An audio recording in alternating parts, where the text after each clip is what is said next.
Oh, there we are on the first try. We are Yeah. live.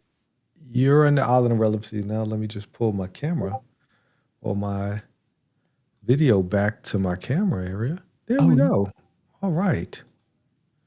Here no. we are live in living color, not to be confused with CM Punk's cover band or Oh, what a great show. Oh,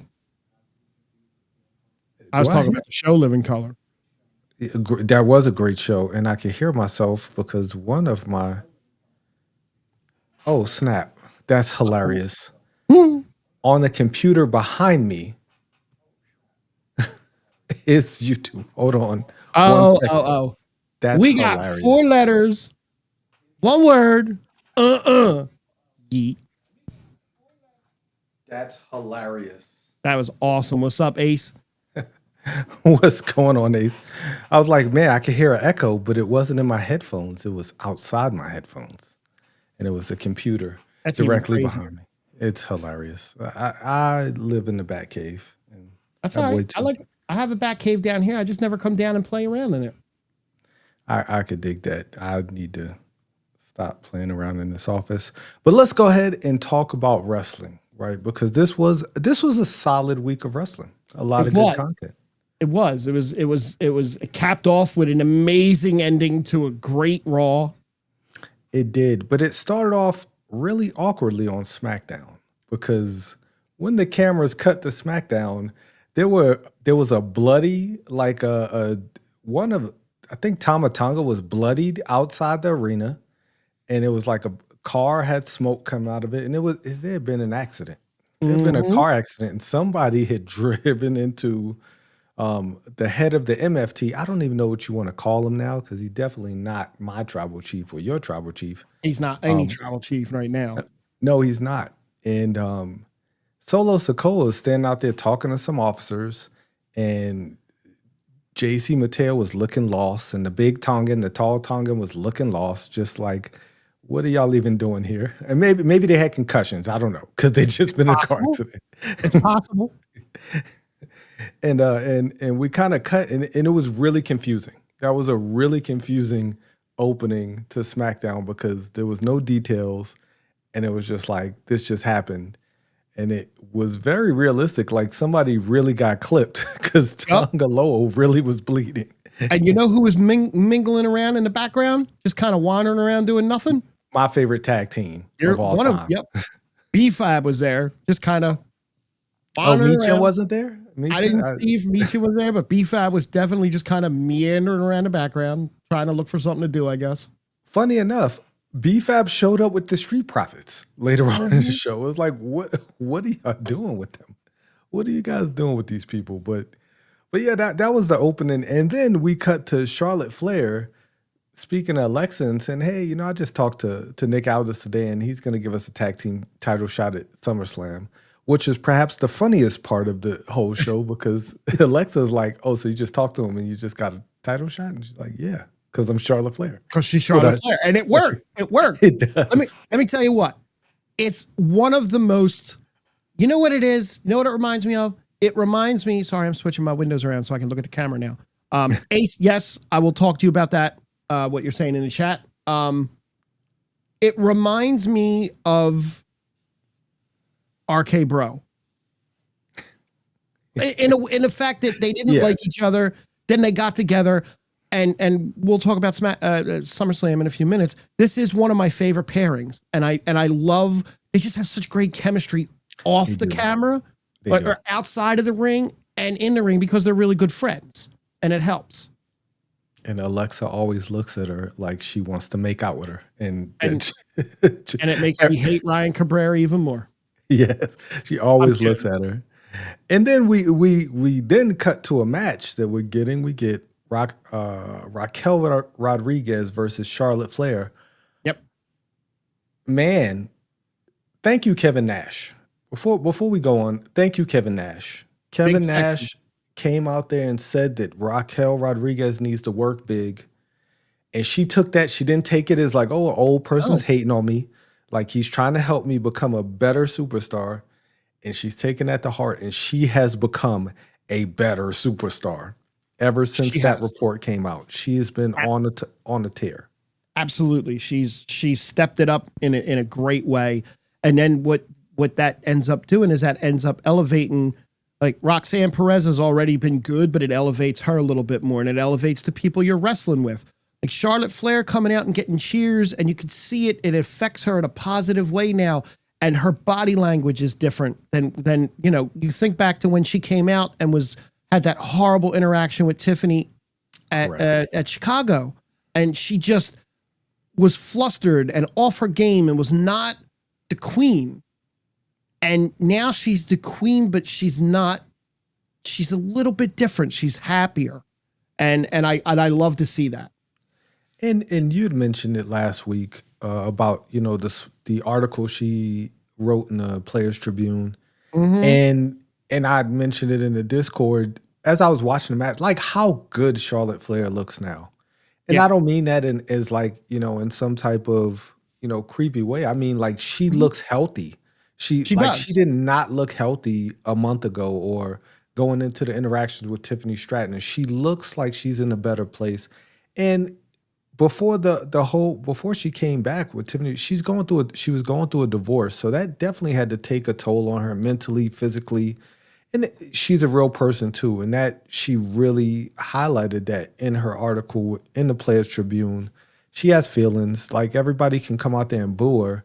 Well, they're trained in a way to take that, but there's also a big thing that a lot of people don't realize. And I think it's taken me a long time in my life to realize this, facet of life is words really do hurt. And if you keep stuff bottled up inside, like I'm sure she kept bottled up inside, it does affect you, and it can make you not yourself. And she let that out in that article and unloaded that burden she was carrying around. And now look at her. She's lighter. She looks lighter and so much happier. And I'm so glad to see that. She did. And she came out to the ring. She had a personal cheerleader coming out with her to the ring. In Alexa Bliss. And I really do. This pairing has really grown on me because although it seems like they were just like a jam together team, like you said, they really are gelling together. And speaking of teams gelling, Roxanne and Raquel, they really are a tag team. Like you can tell those two have great chemistry as well. So I think this match at SummerSlam might be a not a stealer because that's overused, stealing the show. But this is going to be a really good match. This is a match I'm really looking forward to seeing. I think, and from stuff that I've been reading online and whatnot, that the original plan was to have them have a singles match against each other. It was going to be Charlotte versus Alexa, and that you could see that's where it was leading to. And I think if what I'm reading is correct, Charlotte stopped that and said, no, let's run this a little bit. This is working. Let's run this out. And thankfully they listened and then letting them run this out. I really, really, really think that they could walk away from SummerSlam with the belts. But we'll talk about that later. They could, but Charlotte Flair, I love you. I'm a huge Charlotte Flair fan, but don't ever in your life do a Hurricane Rana off the middle rope again. Yeah. Because that looked atrocious. Yeah. That was the low light of the entire night for me, was her doing that. Yeah, that was not good. She can do it. I know she can, but it just it looks so low effort and just I love you though. Like don't take this like Raquel took I'm not Kevin Nash, but I am big and sexy. I think so. To some people. Thanks. I appreciate that. Thanks. But yeah, don't do that again. And Charlotte got the win with a roll up. Clever way to not make Raquel look weak, because I was wondering what the finish of this was going to be. I know Charlotte wasn't going to, get it to Hada Bomb and go down 1, 2, 3. I just didn't see that happening. No. But the roll up after some outside interference, some shenanigans, with Raquel. Roxanne, I'm sorry. And then Alexa comes through and hits Raquel. Roxanne and Raquel. This is gonna kill me. She hit the prodigy. She hit well, no, she hit Raquel, off the rope. She did some Yeah, cheating of because course. Alexa's not above cheating. No, not at Um, all. oh, here we go. Yeah. I said that word, Yes, you and did. the machine heard I heard the chime. it.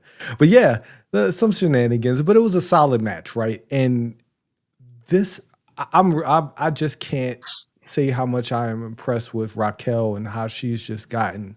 It was like a switch was just flipped, and Yep. she just figured it out again because she was there in NXT. She was there when she first came, and she had the health scare, and she was out for a while. And when she came back, she just wasn't what Yeah. she was before she left.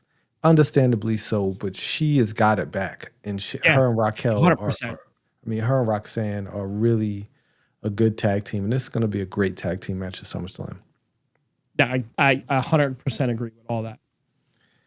Then we get to a match that a year ago I would say this is not a dream match, but a match that I really would look forward to, right? Yep. Because Carmelo Hayes and Damian Priest have some good chemistry. Their backstage interactions, like Melo, he's so small when he's standing next to Damian Priest.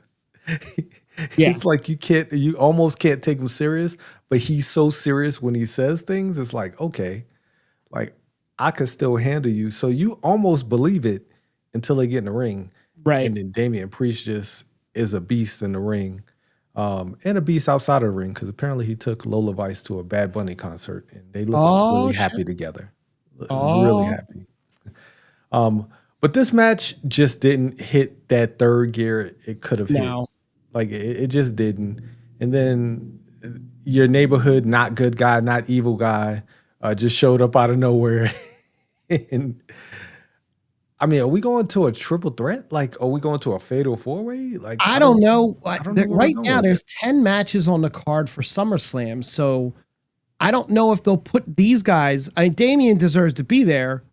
I think all of them deserve to be there. Well, yeah, but I don't know what I don't remember how many nights or how many matches WrestleMania had. And again, I know it's WrestleMania, but if a 2-night event, you I think maybe they had get. I think they had 7 So matches then each night. so you can fit 1 or 2 more matches on each night, right? So Yeah. for a 10 right now, I think total. I don't think we need to stuff a lot of matches in there. No, I we think don't. if we have some really great matches on SummerSlam to kind of make it into a I bigger event. I don't need a triple threat match with those 3 on SummerSlam. It would be really good for Alistair and Carmelo Hayes to be on SummerSlam. But if you devote the Friday night before SummerSlam to those 3 in give them a nice segment and a half of match, that might be okay. See, but you're forgetting about the 4th person, R-Truth. Oh, I want truth on my. I need truth on my SummerSlam. That's Okay. the only reason I would Okay. entertain this match on SummerSlam. Totally Is forgot about. Yeah. not me for a my tag man match. Mello. Give me a tag. Okay. No, no. Nah, tag match. That's kind I of would like hokey. to see Damian and Truth together as a tag. You might get that on a SmackDown. Yeah. That's a SmackDown match. That's definitely that. Go ahead. I said that's definitely a SmackDown match for the Friday before. Hopefully, that Friday night SmackDown I don't get to watch because hopefully I'm in Atlantic City seeing a trio of bands that would just make that I'm like super excited to hopefully get to go to this concert. It's Toto, Christopher Cross, and Men at Work. I mean, you named some iconic 80s bands. Yes, sir. But before we go on, definitely rest in peace to Ozzy Osbourne. Oh my God, yeah. I mean, absolute legend. Rest in peace to Malcolm Jamal Warner. Yep, An another 80s legend, icon, really. another legend. I just saw the clip. I just saw a clip on TikTok, and I remember watching this episode because I watched, all the other stuff aside. I grew up watching the Cosby Show. It was just a staple of TV. Everybody Our age, right? And the episode where Theo said he wasn't going to college, and he pulled the Monopoly money out, and he was doing the thing with them. And I watched the whole little skit. It was funny. It brought back memories because I remember watching it as a kid. Yes, Dan, iconic show. You cannot get an apartment in Manhattan for $400 a month, my man. No, That shows you the times. yeah, exactly. That boy, And the Ozzy thing is so sad, but so poetic that the very last song he ever did live was "Mama, I'm Coming Home." I think that's awesome. Yeah, a lot of people are saying that he knew the writing was on the wall. That's why he did his final concert. Yep. And I mean, you're gonna have a great time at that concert, because it definitely does rain in Africa. Is that the word? Are those the words? Did I make that up? That's the rains down in Africa. Okay, because I reword a lot of 80s songs. That's all right. I used to say I passed the rains down in Africa. Exactly. So, and Christopher Cross, iconic. Little sailing. Come on now. Come on. I mean, it's great elevator music, as they say. Yacht rock to its best. Yeah, exactly. Hopefully we go. There's a group of us that we're supposed to be. I gotta push them again.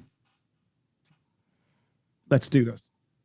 Indeed. And speaking of pushing, next we get a funny segment because Solo comes out to the ring, and then they end up arresting Jacob Fatu with the worst cops that you've ever seen on national TV. Like and this kind of harkened back to when Stone Cold got arrested, and they had way back. Sorry, it was a shore bomb. Oh goodness! I thought, man, when you said "oh no," I thought you were like, we just got news of another. No, he hit his 34th home run of the season. Please continue. I'm shutting that off now. But we had the moment Solo comes out, and I love Solo. Solo's my guy. This wasn't the best segment in the world, but they take Jacob away, and Jacob just is like they're trying to make him into the badass. Like I think they're really trying to send him down this Stone Cold level of just, I'm such a badass. Like, I'm not a good guy. I'm not a bad guy. I'm just a badass. And the segment didn't all the way work for me with how bad the cops were. Because how bad they were. And Solo just wasn't as funny as he could be in this segment. And I hate saying that. But the rest of the guys are just there. Like the tall guy, bless him. He's just there. He stands there. He's not menacing. He's trying to, like, Solo, Jacob throws him to the table. He jumps up, and I was like, I don't believe you. Like, you're not doing that. Like, no. Come on. Like, I got it. You're tall. But that's it. That's all you are. You're the tall Tongan. You're going to have to earn your name. You're going to have to earn the Tala Tonga before I call you that. But it did lead to a hilarious segment later on that night. It did. That was one of the smoothest moves I've ever seen, though. Man, it just I like that they did a little in the ring. Adam Pearce comes out because he's subbing in for what's his name? Nick Aldis. Nick Aldis isn't there right now, right? For whatever reason. And he makes a match. Cool. But it's not a regular match for SummerSlam, right? No, it is this is odd. This is a steel cage match. Yes, it is. Between Jacob and Solo. I don't know. I didn't think we were there yet. No. To be totally honest. I mean, if this is the end, that's fine. But I don't think this is the end. No, because it's so rushed. I do think Jimmy is going to move over to Raw. Probably. I think Jimmy's going to move to Raw while I guess we're going to get, I think we're going to get an Uso reunion, but I don't think you're going to get a run of them as tags. I think Jay has solidified himself as a singles guy. And I think you might be getting Jimmy to come back over to kind of run a little bit more with Roman, who's probably disappearing again in a couple weeks anyway. But correct. We'll talk about Roman in a few minutes. Correct. But yeah, we're getting a cage match, and it just kind of shows how rushed this whole, the last 3 months, I feel like they've rushed into everything that they've done. Because there's no Nothing. build up. No, you don't have time No, because you there's have no so time. many Yeah, event after event after event.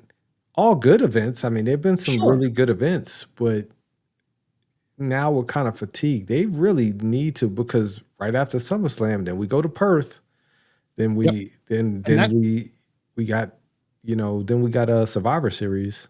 No, we got something else. Paris. I'm sorry, not Paris. Perth.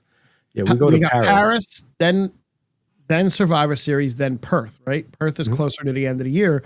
Yeah, And then you're turning right around to John Cena's last match. last We're match. we're almost there. Man, Yeah. we're almost in the end game, guys. We are. But then we get Stephanie Vaquer. Like, so what is really going on Raw and SmackDown? We just have random superstars just showing up on random shows just to fight random people. She's everywhere right now. She is. I'm telling She you, is. this is usually what they do right about the time they're about to do the draft.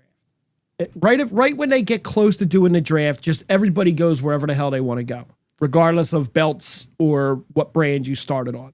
They just get a little, and I think it's more of them testing the waters, right? But that just doesn't make sense. But I guess it does. like, I mean, I don't know. I get it, because they're trying to see the crowd reaction. But I feel like if you get a good crowd reaction on Raw, this is not like this AEW and WWE. It's not two, Right. even though two brands, they're still the same company. They're still the same wrestlers. I feel like they'll get a pop. Stephanie will get a pop wherever she goes, because she did. She came up, Yep. monstrous pop. Going up against Alba Fire, Seeker Hervis. Love them. You already know. One of my favorite things about SmackDown has been the Seeker Hervis. Yes, sir. But Chelsea wasn't there, which was sad. But Piper was. Of course, Stephanie gets the win. I don't like her finishing move at all. The SVB. I don't like it. It's not very impactful because she's so small. Right. And trying to do it against bigger opponents, it just looks kind of clunky. But of course, everybody comes for the devil's kiss, right? That's what we're here for. But the crowd aren't doing the Booker T anymore, and it's making me upset. It's making me upset, but I'm glad that the announcer didn't do. Wait, was this Wade Barrett? This was Wade Barrett. Okay, yeah, He Wade was Barrett full is creep creepy. mode. He's a creepy old man. Wade Barrett is a creepy old man.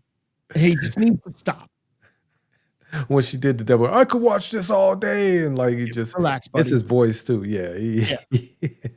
What should happen is Joe Tessitore should turn around with a water bottle and just be like, squirt, squirt, squirt, stop. Well, Joe Tessitore. That'd be hilarious. I don't know why he's here. Well, you're going to be seeing a lot more of Joe soon. Why is that? You're going to be seeing Joe on Raw soon. Is that official? I saw a rumor that Joe's going to move to Raw and Michael Cole's going to move to SmackDown because Joe has some conflicts with stuff coming up. I hope that's not true. I really hope that's not true. I don't like Joe that much. I would rather see Jesse Ventura there than Joe. Why are you going out of the ring? That's a coward's way out. That's hilarious. That took your ass out of the fucking announce table. Pretty much.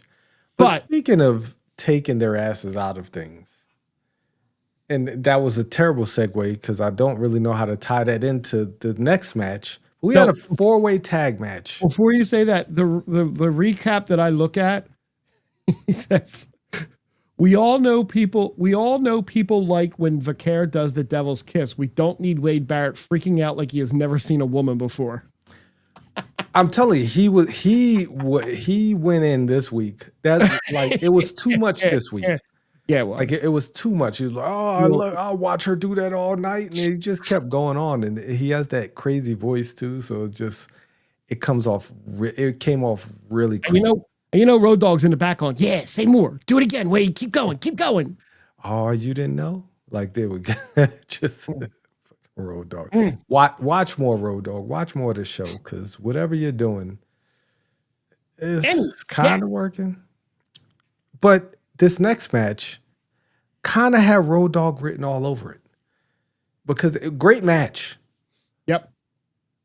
why are Ray Phoenix and Andrade now the number one contenders?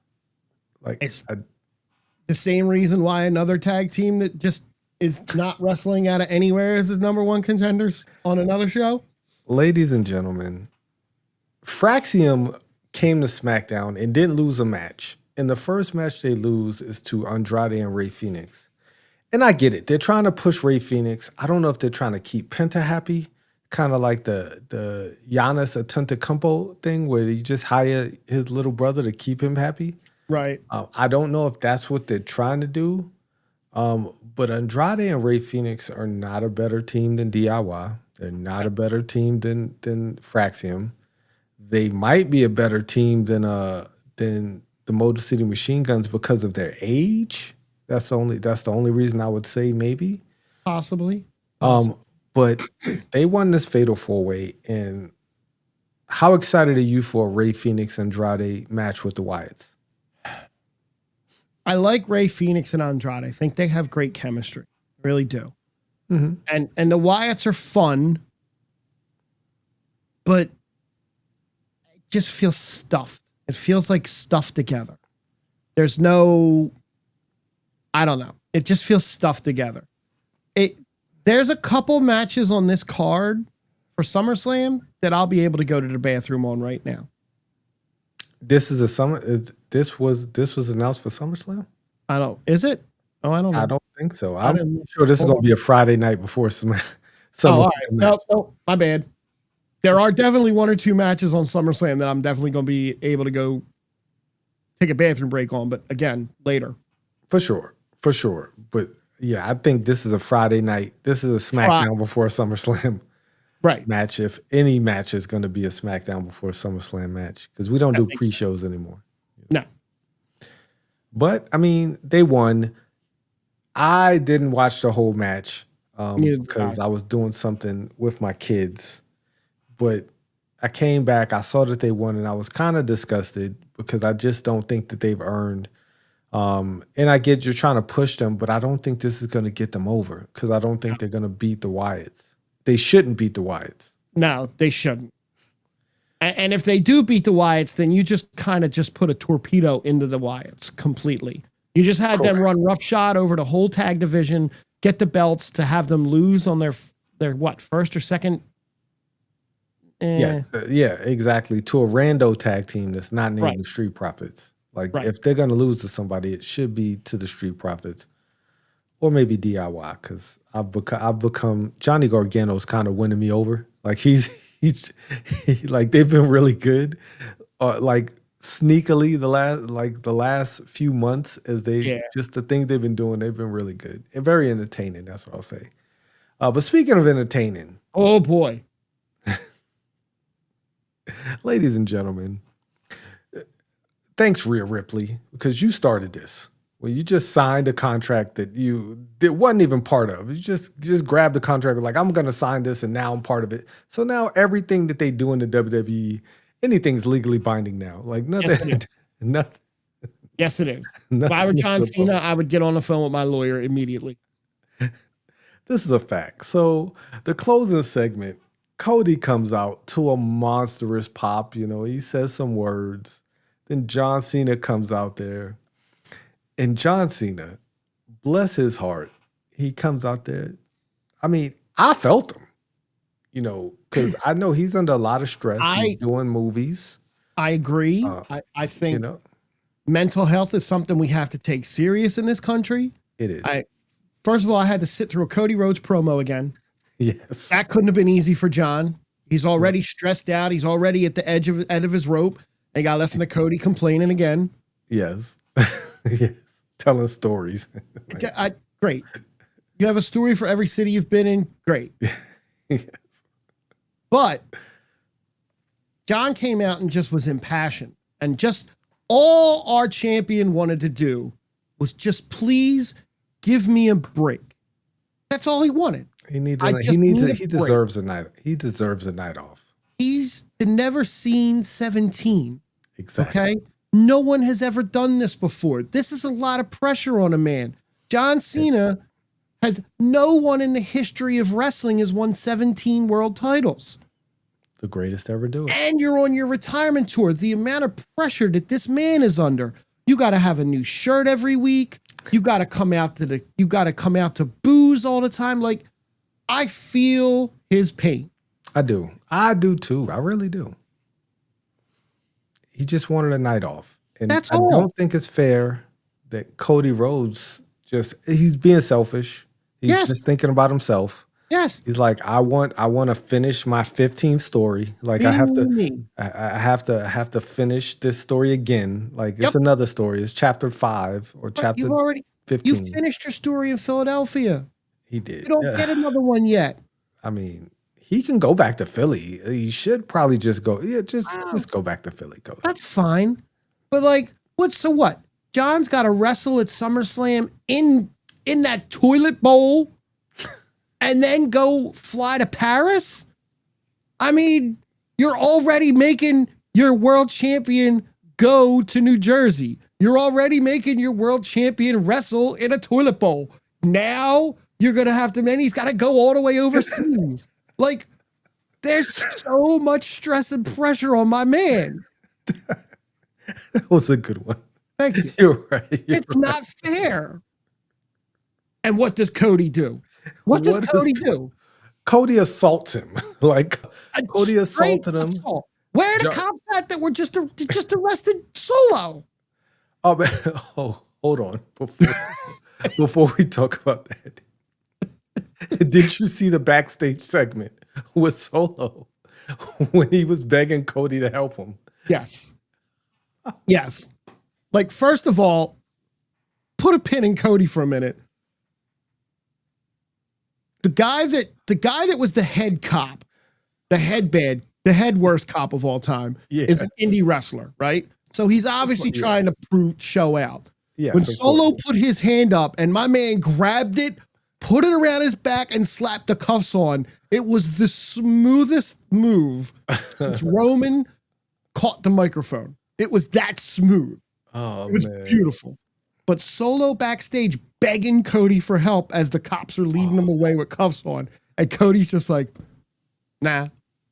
I'm upset that we glossed. I forgot. I was in a groove. Get into the scene and oh man, but that was hilarious because Solo is really that guy. He's begging Cody, and Cody's just like, "What?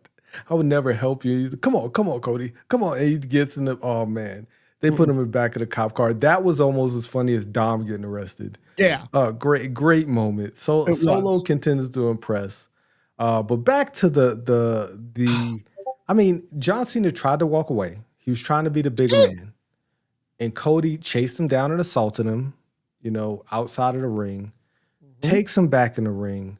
John Cena was trying to defend himself. He picks up the belt and tries to hit him with the belt to defend himself because he's like, I got to get out of here. He's got to get out. It's a mess right now. Yes, I got to get out of here. Let me hit him with the belt, knock him out so I can get out of here and get out of town and kind of take care of myself. Have some self-care, right? Take care of myself. He misses. He somehow drops the belt, and Cody picks up the belt and like a savage hits the last real champion with the belt, puts him on a table and like dives off the top rope and just crushes him through the table with the contract. Picks the contract up and like super flies off the top rope with the contract.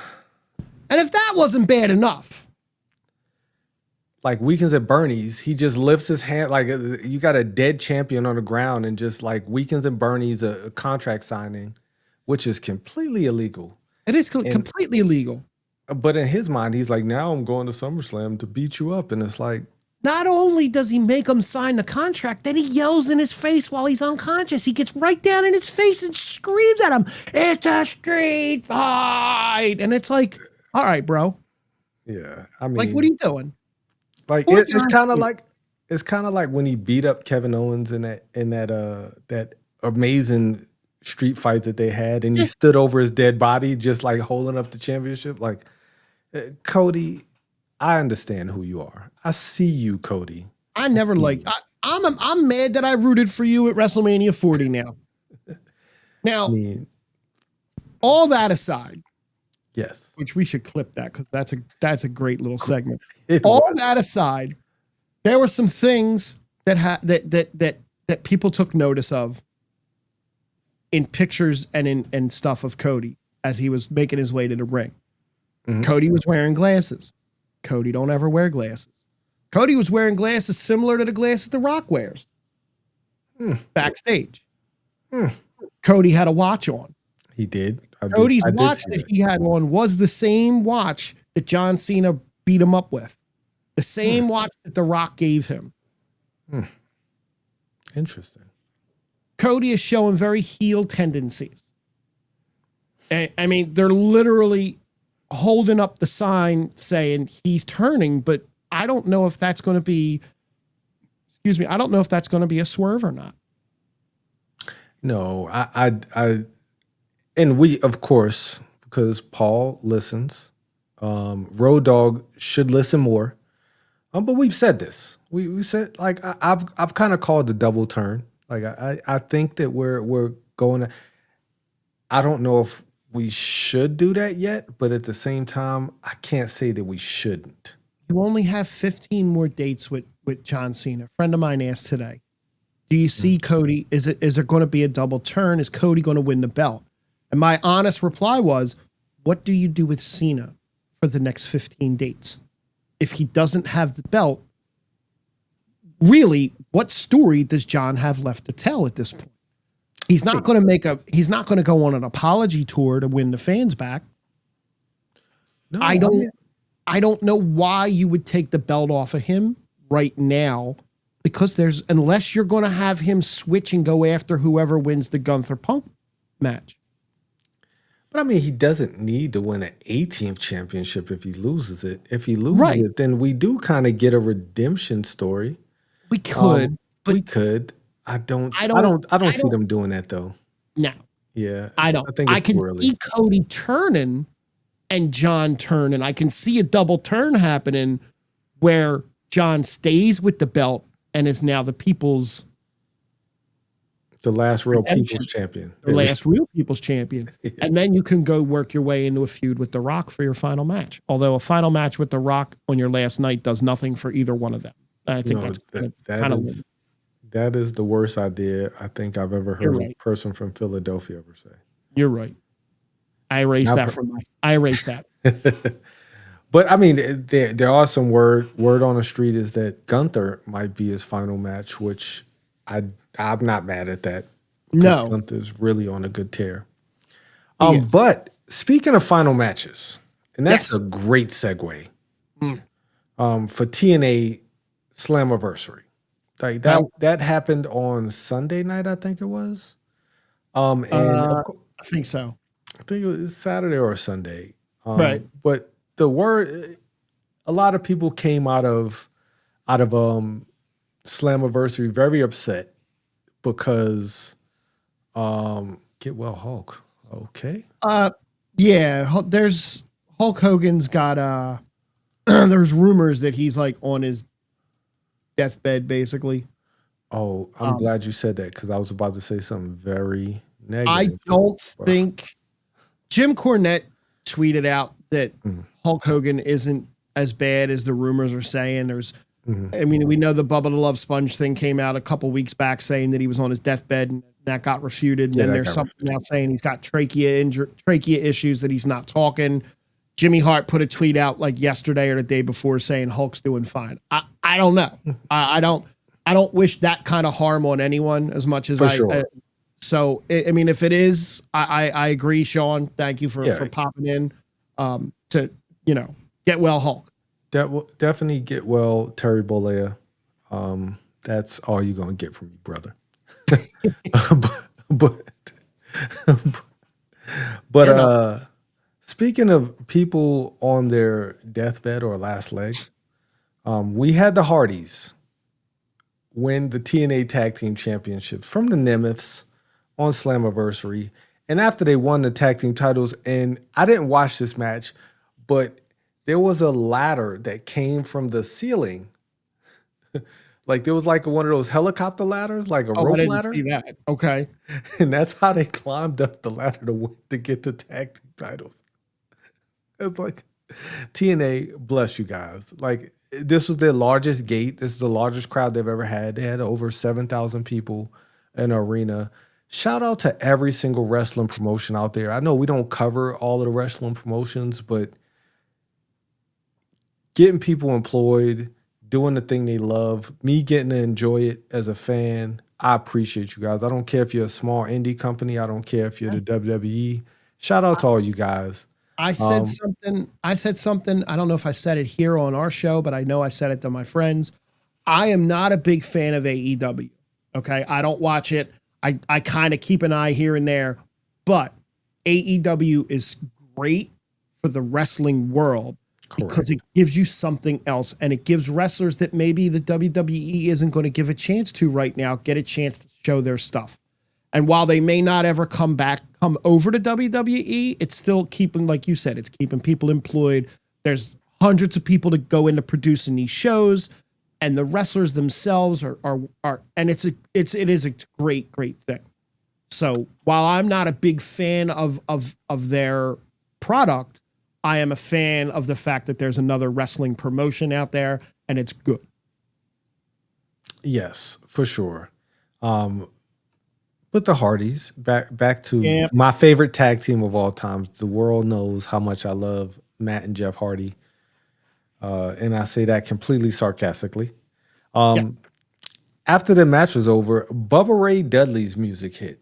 And Bubba Ray comes out, and you ask yourself, why are you out here, Bubba Ray? Like, it makes no sense. And both of the Hardys look kind of confused. And Bubba comes out and says, you know what? You guys are the greatest tag team of all time.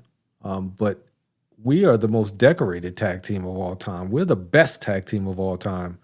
And I think we should do this one more time. So it Bound for Glory, which is TNA's WrestleMania. They are going to do one more match, the Hardys and the Dudleys. And I could not be more sick to my stomach by hearing that news. But okay, let me ask you this. Is it a good thing that it's happening there and not taking up a spot in a WrestleMania or in a Survivor Series match? Taking a spot away from, while they are legends and they have had some amazing matches in the past, I don't know what kind of a match they're going to have at this age. So it can't just be a regular match. So to me, and this has always been my knock on the Hardys. It's not about being older. It's about your health, right? And Sean asked the question about my thoughts on Goldberg's comeback, and I really do appreciate you being here, Sean Browning. Goldberg is a notorious injurer. Like, he injures himself. He injures the people he's in matches with. Devon, like at some point last year, couldn't feel, like he lost feeling in his arm. Like he couldn't lift things. He could barely walk at some points. Like, he has old injuries, and he put out a statement saying, you know, he's going to get right for this match. And he only trusts Hardys to do his last match. And I respect that. And I respect every single wrestler who's wrestling. And I respect them because they are legends. They're absolute legends. But I'm also afraid for them. Like, I don't want to see my heroes get carted out, because of a botch. I know Jeff and Matt are heroes of yours. I know that this isn't going to be just a regular run-of-the-mill tag team match. There's going to be tables, there's going to be chairs, there's going to be ladders. It's got to happen. If not chairs, there's definitely going to be a table or two involved. Oh, yeah. Only difference is it's not going to say Slim Jim on it, so it's not going to be a real table. It's a fake table. But that's okay. That's okay. Yeah.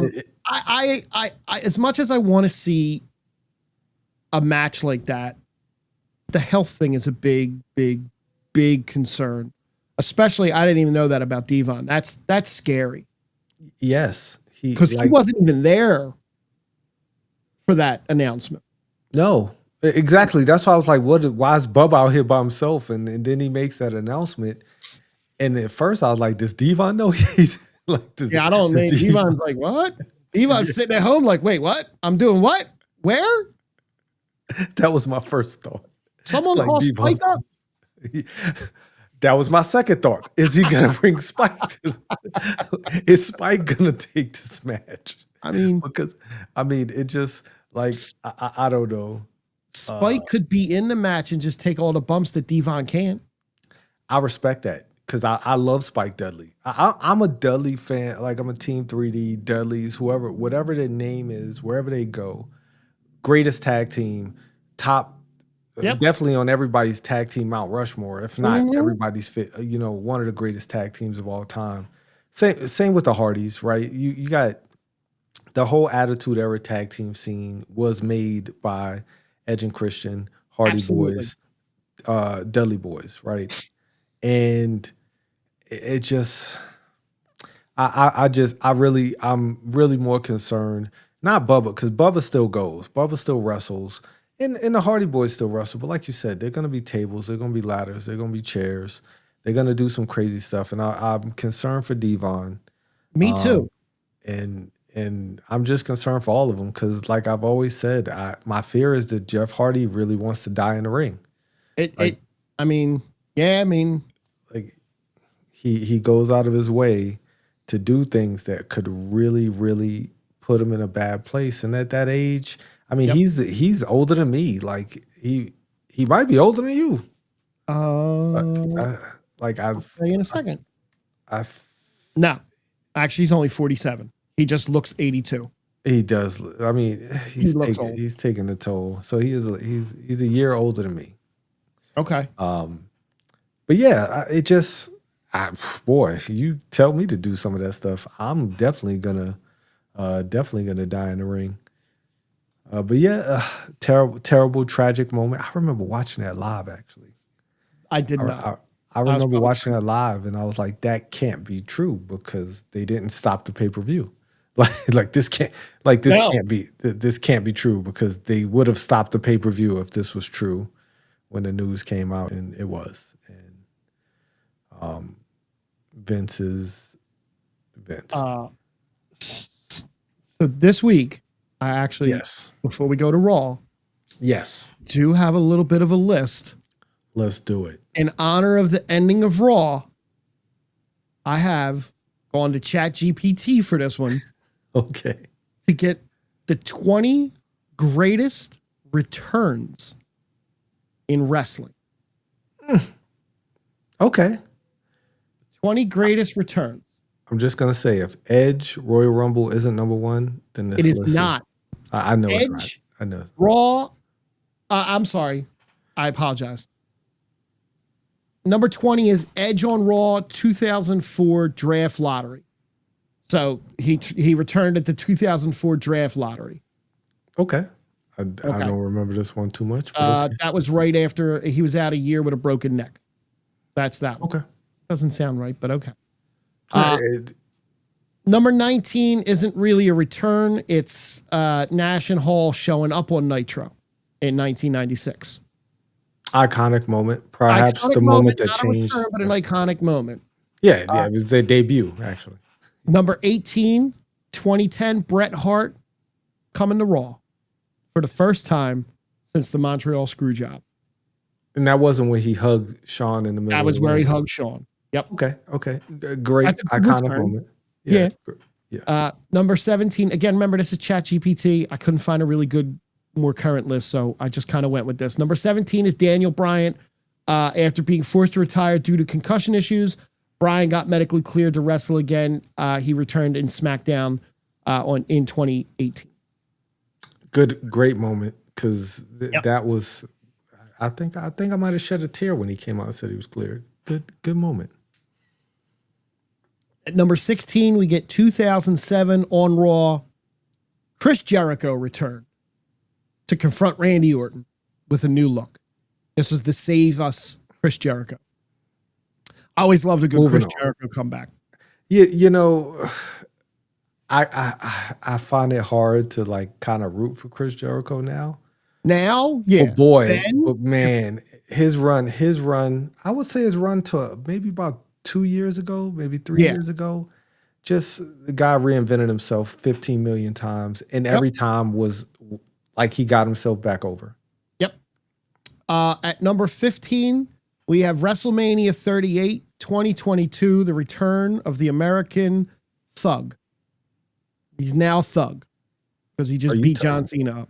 So it's the return of Cody Rhodes. Oh, I thought you were talking about the Undertaker for a second. No, I'm sure there's Undertaker. There better be Undertaker returns in here because I know one that is probably my favorite. But that's number 15. Number 14 in Raw. On Raw in 2014, Batista returned and won the Royal Rumble. Bautista? No. Bautista. Before the Bautista part, just the fact that he returned was a moment. Okay. It was. At number 13 in 2021 at SummerSlam, Becky Lynch came back in the quickest squash for a belt for women that I can remember. Becky Hogan. I didn't like that. Son of a gun. I hated her that. come back, but to have Bianca lose in like 30 seconds was like, what the hell? I hated that. That was one of my least favorite moments of that event, let alone any event that year. At number 12 in 2000 at Backlash, Stone Cold returned to help The Rock fight off Vince McMahon and the corporation. Anytime you get a Stone Cold comeback is a good comeback. Facts. Complete facts. He came down to the ring and just cleared the house with a chair. Back when you could hit someone in the head with a chair. Lord of mercy. Boy, like just thinking about that, watching some of that stuff back, you're just like, you hurt for them. But yeah. Because sometimes they didn't get the hand up. No, not at all. There was a lot of times they didn't get the hand up. I mean, Mick couldn't. He was handcuffed. Yeah. At number 11, this is going to be a good one for you. On Raw in 2016, after 12 years, Goldberg returned to face Brock Lesnar. Goldberg. You know what? That was not a bad. Yeah, I would say that was not a bad return because that was probably might have been his best run in WWE. Was when he came and squashed Brock Lesnar and he had the trilogy of matches with Brock. I think that might have been his best WWE run. Into the top 10 at number 10. This is not my favorite return of this man, but this is one of the many, many returns. At WrestleMania 20 in 2004, after being buried alive by Kane and leaving as the American Badass, the Druids came back and brought the Undertaker. The dead man came back. Good comeback. So I hope his other comeback when he faced himself is higher on the list than that. I'll tell you my favorite. I don't know if it's going to be on here, but my favorite comeback was the first American Badass comeback when he came down and I believe it was Rock Shawn Michaels or was it Rock Triple H? I don't remember, but he came down. I'm sorry. It was Rock versus Triple H in a best of 3. Shawn Michaels was the ref. And the Undertaker came down and cleared house and ruined the Rock's win. Boom. But he cleared the ring. Oh, it's still one of my favorite comebacks of all time because they teased that American Bad. They teased that with the little kids singing for weeks. Yeah. That was the internet was still a little bit in its infancy. So you really didn't. You didn't know. Yeah. You didn't know that he was coming back. Yeah, for sure. At number 9, at SummerSlam in 2002, after a 4-year retirement due to a back injury, Shawn Michaels returned to a street fight against Triple H. One of the greatest. That was one of my favorite matches that I think I've ever watched. Yep. I love that. That was such a great man. And then Shawn went on to have perhaps one of the greatest runs that anybody could ever want to have. His second run, which is, I think, maybe better than his first run. His second run was definitely better because that's when he did the whole light versus dark with the Undertaker, and he had a couple matches with the Undertaker, and then you had the 3 of them at the top of the ring, or at the top of the ramp It was absolutely iconic. It was. At number 8 in 2012 on Raw, one of the many Brock Lesnar returns. But this one, Brock left in 2004 and dominated the UFC and just showed up the night after WrestleMania 28, walked down, F5 John Cena, and left. That was the beginning of Suplex City. Yes. That was a good run for Brock. That was a great run for Brock. Not a great run for fans, but it was a great run for Brock. No. Kenny, I'm going to get to this after we're done with the list. I'm going to get to that comment after we're done with the list. At number 7, and I don't really, it's a shame it took this long for it to happen. At Survivor Series in 2014, Sting came to the WWE. A couple years too late, in my opinion. But a decade too late, in my opinion. But getting Sting in a WWE ring was a great moment. It's just a shame that. Terrible. It was a terrible run. Yep. Wasn't Sting's fault.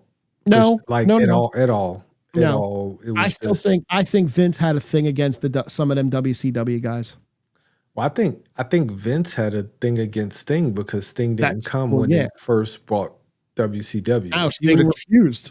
Yep. If he would have came just like everybody else, I think he would have had a different outlook on Sting. Now the top 6, we get into some good ones. Well, some good ones. In 2011, at Raw, after 7 years away, The Rock returned as the host of WrestleMania 27. You know what? Every Rock return when he came out with Rusev, great, just like getting him back for a second or two. Well, he had a nice 2-year run again with John Cena, and they had a couple WrestleMania main events, and that was when I liked The Rock. The Rock coming back now, I'm like, well, now, I mean, now it's like go just home. You feel like he's gonna ruin something when he comes back. At number 5, this could have even been number 1. At the Royal Rumble in 2008, where the entrance to the ring was like 10 feet away, and it's awesome. John Cena comes back from a torn pec way earlier than expected, and I get a little chills thinking about it when those doors open and he's standing there with his head down, and Triple H has this look of, what the F? That is a comeback. You want to talk about a comeback? I didn't watch that Royal Rumble because I was just like, I don't want to see Triple H win something else. He's the game, oh man. Like, I didn't want to see that. And then the next day, like I said, before the internet, the next day on Raw, I see that and I was like, what the? I was so upset. I was so upset at myself. It was. At number 4, in 2002 at Madison Square Garden, probably the loudest cheer this man ever had in his life at first. After tearing his quad in 2001, Triple H returned, and the game was born. After tearing both quads. He tore both of them. Yes. That was an epic. That was an epic. It was an epic comeback. God, was he jacked then too? He was he was busting out of that jacket. And it was like, all right, now he's gonna win both belts because that was that whole story. That's fine. That was okay then. To win. It was. He deserved that one. At number 3, we step outside of the WWE for a change. At AEW Rampage, the first dance in 2021, after a 7-year hiatus and denials of returning to wrestling, the greatest in the world made his debut at AEW in Chicago. Seth Rollins? Shattered the internet. CM Punk lost his mind. The crowd lost their minds when the Cult of Personality hit. Just like they did a couple years later at SummerSlam. I did too. That was a great moment. It was. Yes, it was. Even though he ruined Randy Orton's moment in the WWE, that's okay though. Yes, he did. At number 2, and I'm telling you, it is kind of I didn't hate this as much. WrestleMania 33 in 2017, just 24 hours after wrestling a ladder match in the Ring of Honor, Matt and Jeff Hardy made a surprise return in the WWE Number in a 2. fatal 4-way ladder match. I mean, that might be the like number 2 loudest pops of all time, because that I don't was agree with that as being one of the greatest comebacks. I would have put any of the other Undertaker's comebacks up there. Yeah. But Good I comeback. could still see the New Day jumping at it away for it. And that was kind of cool. It was a cool moment.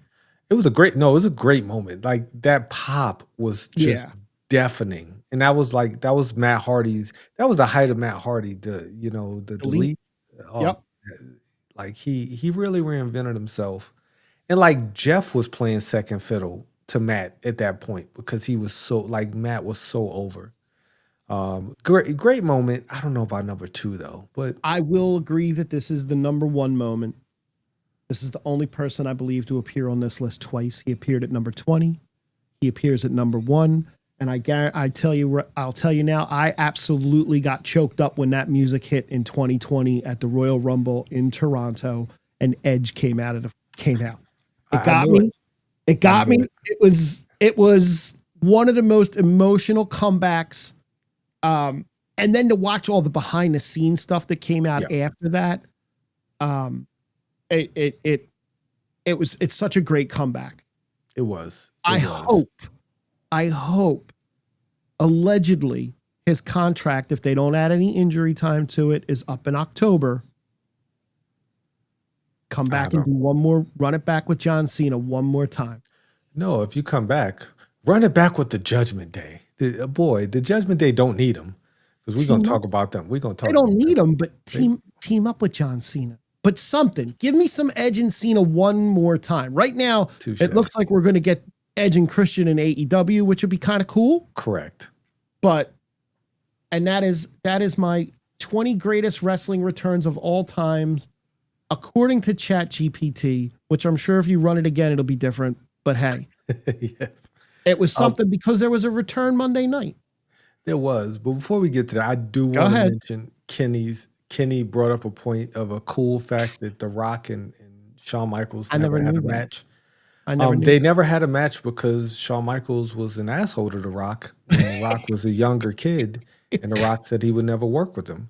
And that's why they never had a match. When Shawn Michaels came back and he was a changed man, The Rock still remembered Shawn Michaels being a dick to him when he was younger, like not even in the business. He said Shawn Michaels is an ass to him. So that's why they never had a match, because The Rock simply wasn't going to job out to Shawn Michaels, and Shawn Michaels would have probably gave him a Hulk Hogan treatment. Like he would have oversold, and it would have been a farce of a match.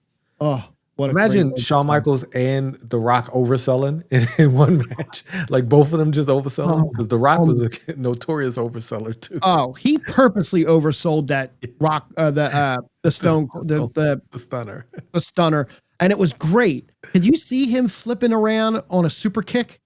Yes, yeah, I could. And then act like he's dead, like and then him giving Shawn a rock bottom and Shawn flipping up and going all over the place. That's theater we don't get. Touche. Then maybe they should have had a match for the overselling. Just the overselling of that match alone would have been now, and hamstrings be popping all over the place. Correct. but we do jump into Raw, and to start off Raw, that guy, the what was he, like, number three comeback guy? Number three comeback. CM Punk. I'm talking about CM Punk. He started off the show and got cooked on the mic by Gunther, because Gunther's ready. Gunther's ready. I like this Gunther who's got that confidence back. I think they did a disservice having him tap out to Jey Uso, only because those chants keep coming. Man, but I think that works in Gunther's favor in some way, because it just kind of, it's like a fuel for him to get even more angry in the match. Yeah, okay. I think because I think he was kind of getting over too, though. Like, because Gunther's a likable dude, right? He even though he's an asshole in the ring. Yep. But like he is a like I don't know him personally, but from what I do know, he is a good dude, and you could tell he cares Right. about the business. And a lot of Yep. wrestling fans, that's what really matters, caring about the business.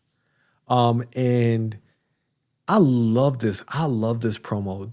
Punk didn't do too much. I think next week Punk's gonna get his comeback.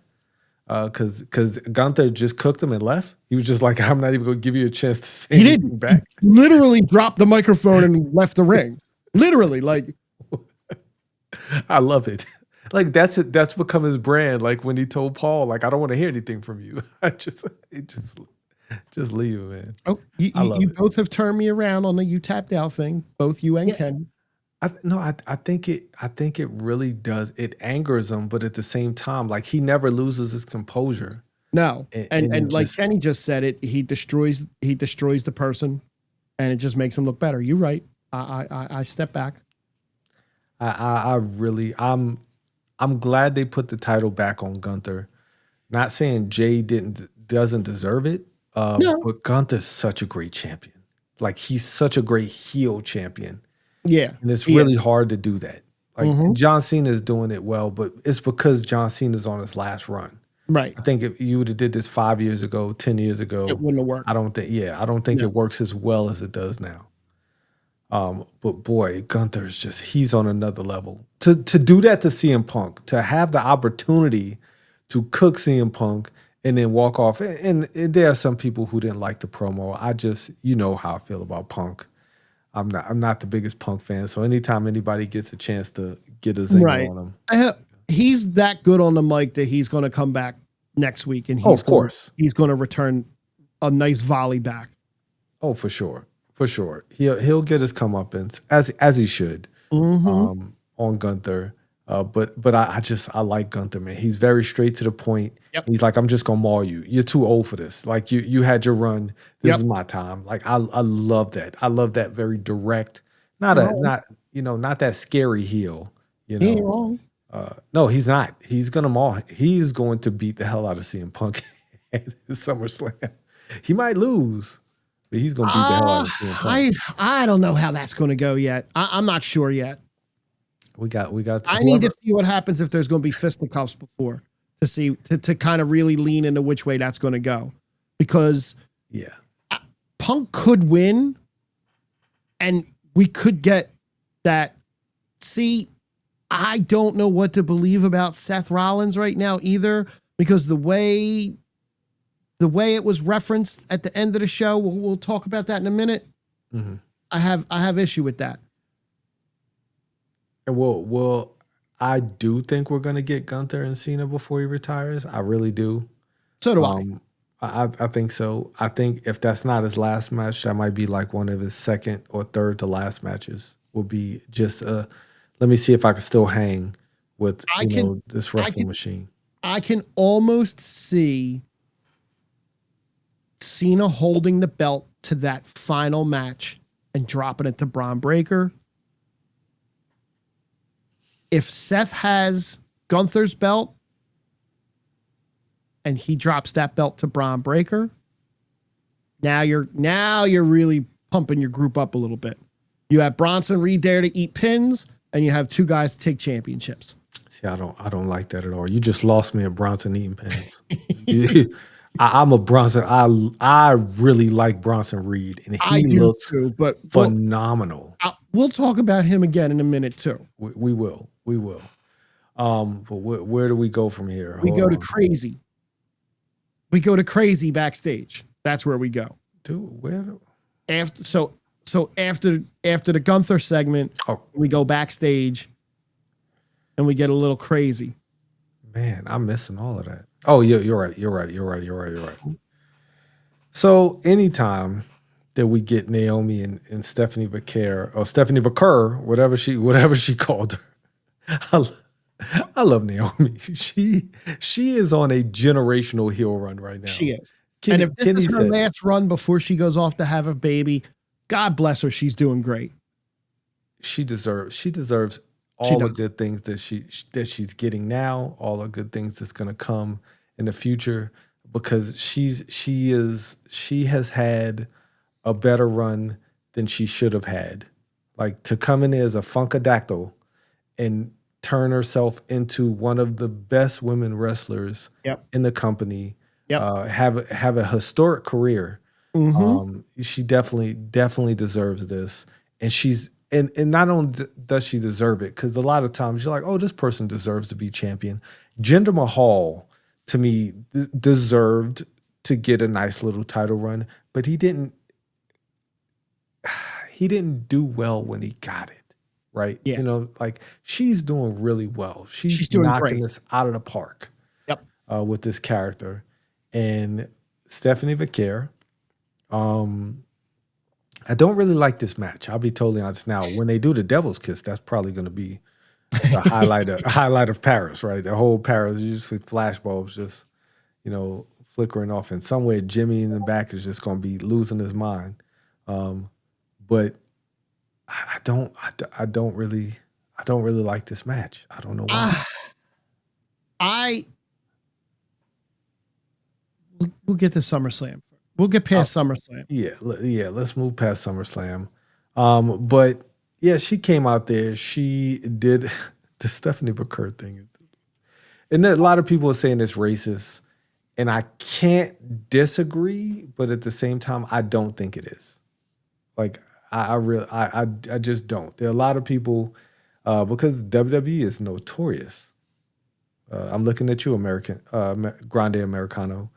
For doing like slick things under the radar and just kind of, just poking shots at certain demographics.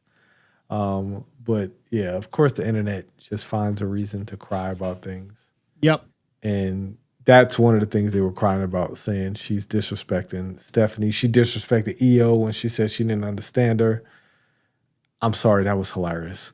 like I found it to be hilarious because every time she said it, like you said, her name's crazy. Like she's leaning into it. She is. Go ahead. I would say, speaking of crazy, the next match, Big E at home, rubbing baby oil on himself, just enjoying a good Sheamus and Rusev match, because their match is not good, but they just beat the living hell out of each other and they get so much time. This match got a lot of time. It did. And they just beat the hell out of each other. Because I fast forwarded through it because our show ran late. I did. I did just because I wanted to catch up with everything. Oh, okay, yeah. But I had to keep go a couple seconds. Nope. And I was like, damn, this is a long match. It is. It is an extremely long match. But after a while, I was like, yo, this is not entertaining. And then it got entertaining. Because they understood, Sheamus is great at this. He can have these hard hit matches. He pulls the crowd in at the end to hit the brogue and send people home happy. I think this feud is not doing wonders for Rusev because people really aren't invested in it unless you're a really big wrestling fan. But I thought it was a good match. I thought it was a great match. It just was too long. They got to quicken this up, man, by about a good 5 minutes. Uh-oh, you froze. Am I? Oh, I am. Nope, you're fine now. Okay. You froze for a second. Or maybe I froze, but we froze. Yes. You fast forward through the match. What were your thoughts on this match, though, from what you saw?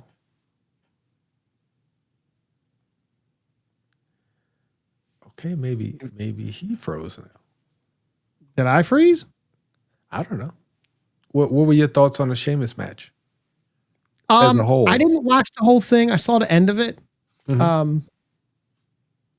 It happened. It's just like you said. It's two big men beating each other up, right? Rusev won the first one. Sheamus won the second one. We're definitely gonna run it back for a third one at least, at the bare minimum. You just said a word. You said and that's what I thought of this next match, which was the number one contenders. This is the one I referenced when we were talking about SmackDown. Yes. I fast forwarded the hell out of this match. It made no sense to me. None. No. In no world. Like, so one, the New Day have rebounded from their title loss to become very entertaining again. Yes. Then you have the Creeds, who are just, nobody understands the Creeds because No. you're not booking them the way the Creeds should be booked. Right. It's apparent you have no idea what you have on your hands. That is a generational tag team. It is. That could be the tag team that you could really reinvigorate any tag team scene with. Yep. But here you have them acting like some gym bros. Mm-hmm. And they're just idiot gym bros too, which could be funny, but you're not even leaning into it. The stuff with El Grande Americano in that group, it's not working for me, bro. It's like not. It's not working for me. And No. then LWO somehow was in this number one contenders match. Joaquin Wild and the other guy, the hat guy, Cruz del Toro, the guy with the hat. Yep. Hat guy. They won this match against two superior tag teams. Now, those guys are really good wrestlers. Let me preface that. I don't want to take anything away from them as wrestlers. They're all very good wrestlers. Correct. But damn, why do I want to see them fight the Judgment Day? I don't want to see them fight the Judgment Day. No, neither do I. That match makes no. Kaiser's injured. Kaiser's not around. Yeah, I don't know what you mean by that. I don't understand that. Kaiser is I don't Kaiser. understand that sentence. Who else would Kaiser be if he's not Kaiser? Yeah, I don't understand that sentence. I'm sorry. Go ahead. Yeah, you just confused me with that because I don't know who Kaiser would be if he's not Ludwig Kaiser, because that's Ludwig Kaiser. He's just Ludwig Kaiser. You got to go back, Kenny, and watch the John Cena book. I don't know who it'd be. But no. But the LWO won, and I was so confused. Like I was so confused with the LWO winning. It just okay. I don't get it. Yeah, I don't get it. There's no way they're winning the belts.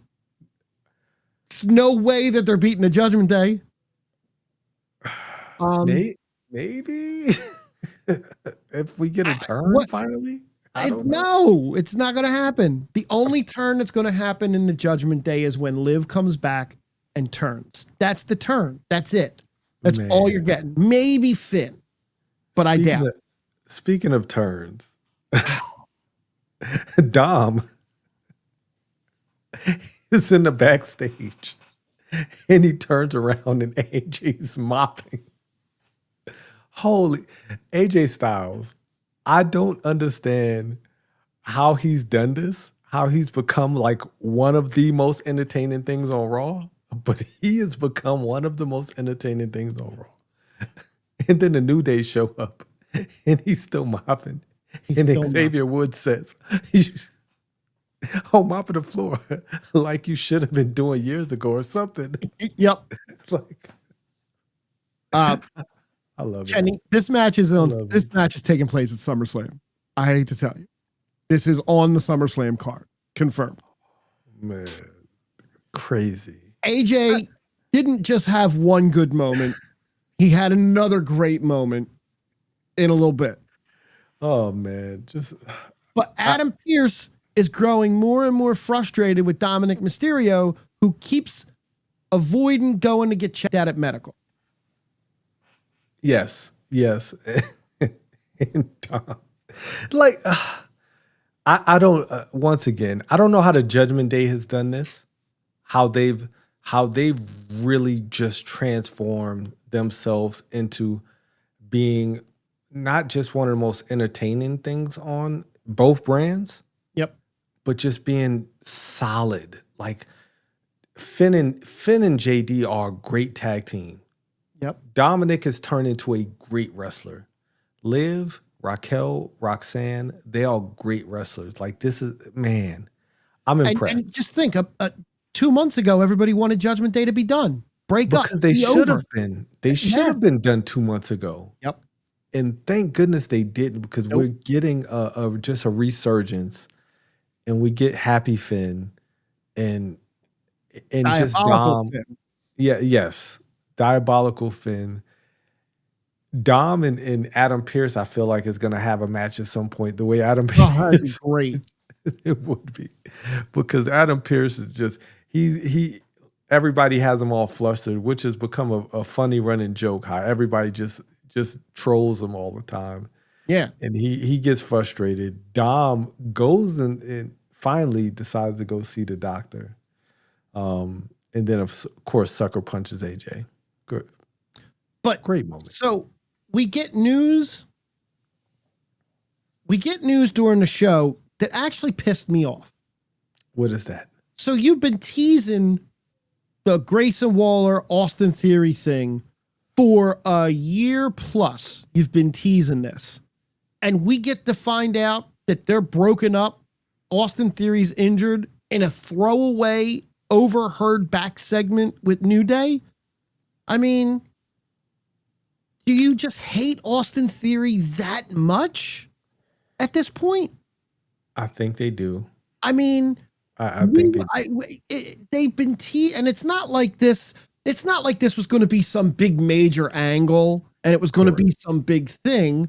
But like to do it that way, it's like, what the hell?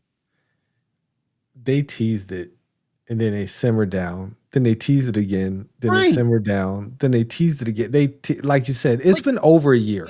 If he's if he's super, super injured where he's going to be out really long term, okay, maybe, but still no. I mean, they should have did an angle where Theory just jumped them in the back. Like yes, you could have protected. I mean, you could have protected Theory by having Grayson just jump him in the back, right? And just, hear a whole bunch of metal or something. He's down and like Waller standing over him or something to protect Theory if he's legit injured. But man, and not only that, throwaway. But you just turned Austin Theory babyface that fast. Like I would have liked to have seen, like the crowd was starting to get behind him a little bit. Yeah. But now it pissed me off too. I didn't like it. And Grayson Waller is now the New Day's butler. Like I don't know. I don't know what's happening because they were looking at him weird, and he's like, "Oh, I'll go get your car," and I was like, "Is he gonna be like their do boy for the next?" The only good thing to come out of the whole backstage side of this was another great match. Oh, I thought you were just gonna say Jackie Redmond, but okay. Well, I'll take it. There were three wonderful people on screen. It was not Kathy Kelly. No.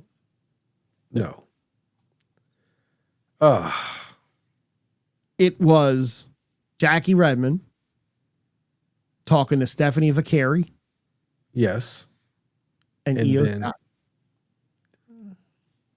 Okay. I'll take that. I mean, Io wasn't wearing the shorts again, but I'll take it. No, but that's all right. Yeah, she still to this day has one of my favorite entrances right now.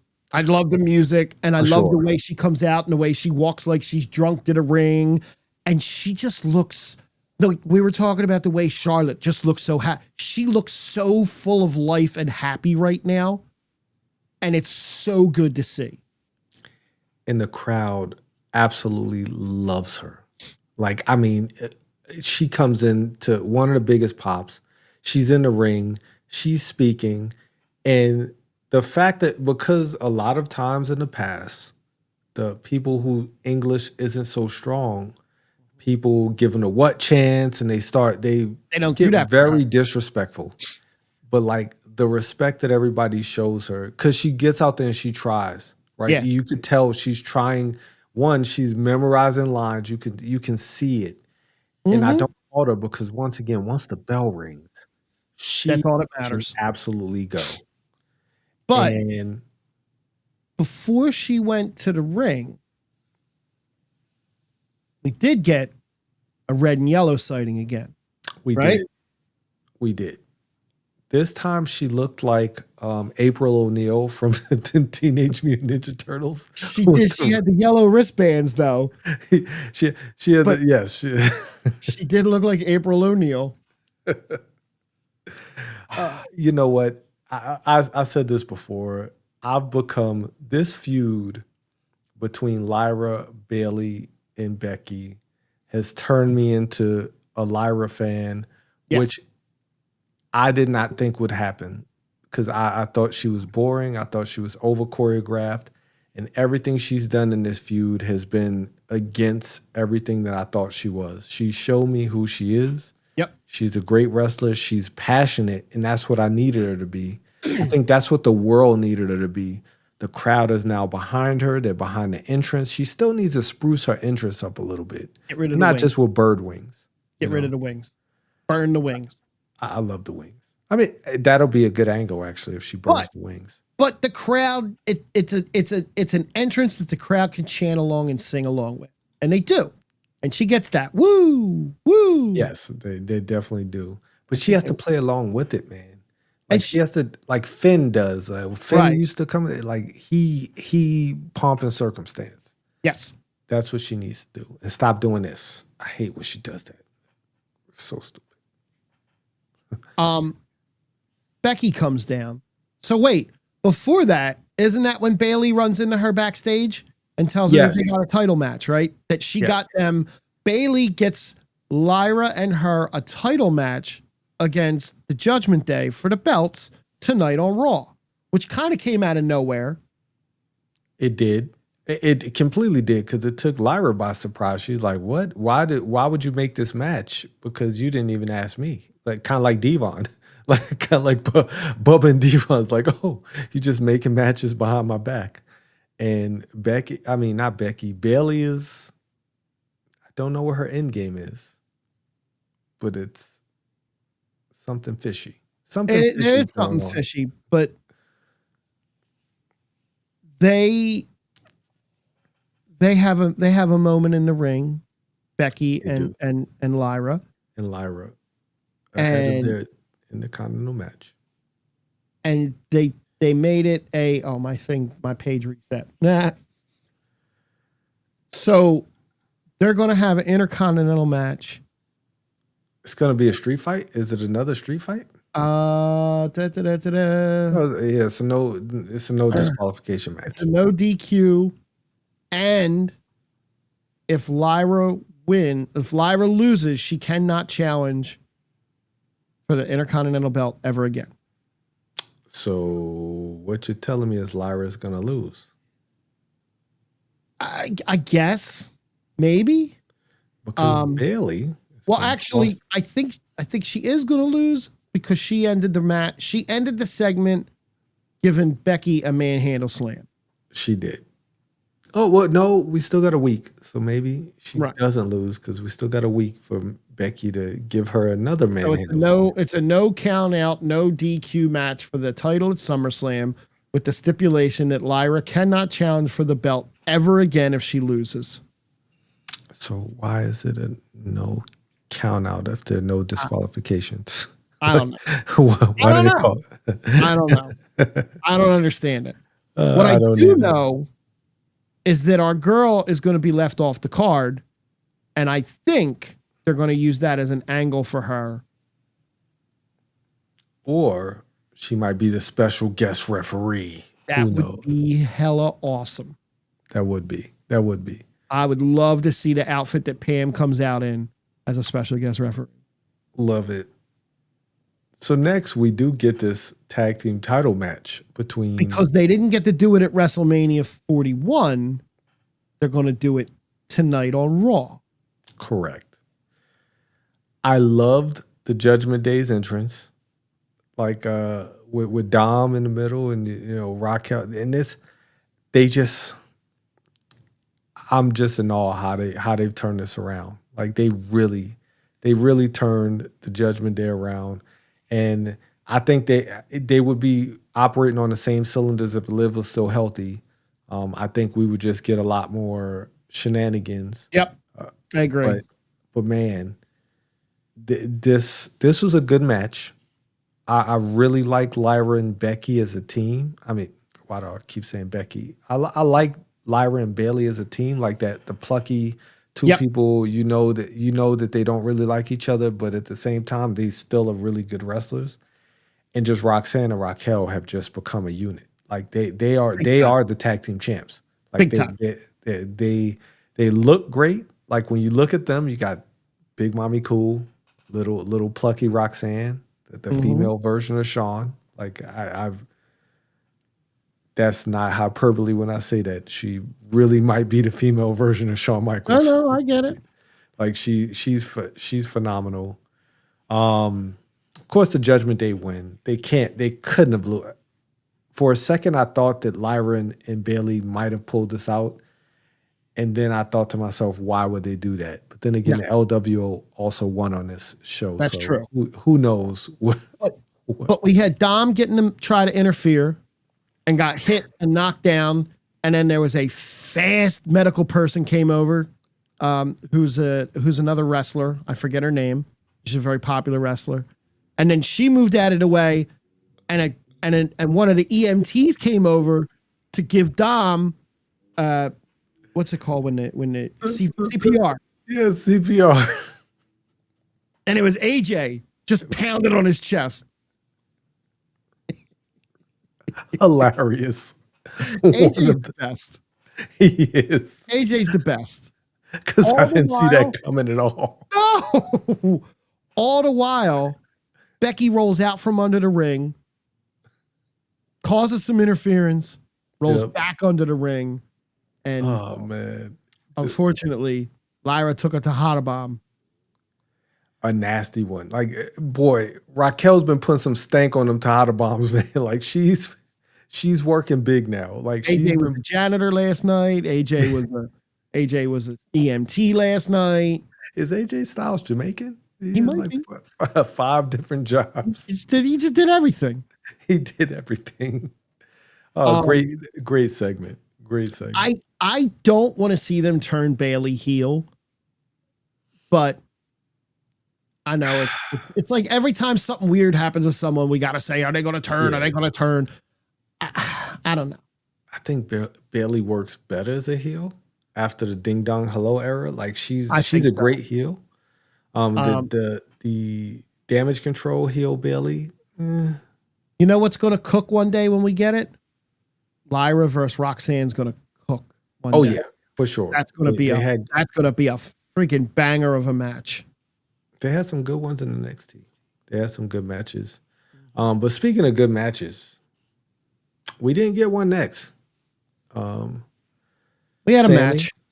Sammy, bandaged up, decided, hey, everybody said I was taking a long sabbatical. Nope. I'm coming back on Monday to fight Karrion Kross again and show him that I'm not a liar.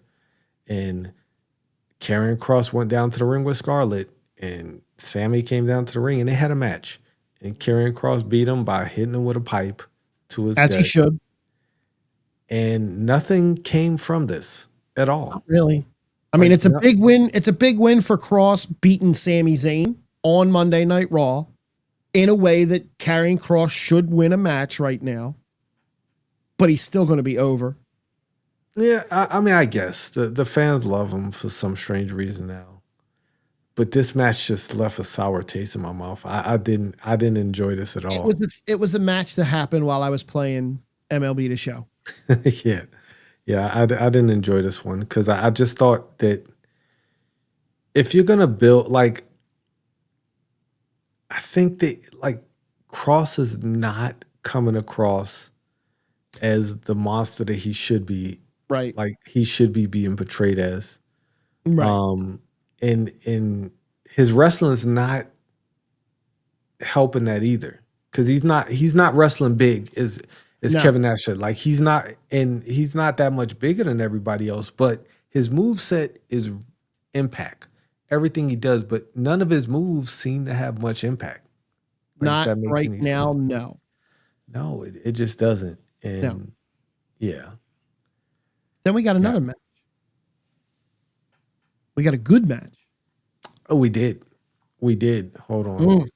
What did we? Because I was about to call the wrong match, and then I just pulled down my screen and I just saw Stephanie Vaquer taking a drop kick from Io Sky. I think it's too early to do this match. Like don't think we I, should have. I so it was another good tease of a match. Yeah. They got a lot. They wrestled longer than I expected them to Yes. before shenanigans happened. As of And it course it's should gonna have happen. happened because there shouldn't have been a winner for this match. No, not at all. No. Not at all. Because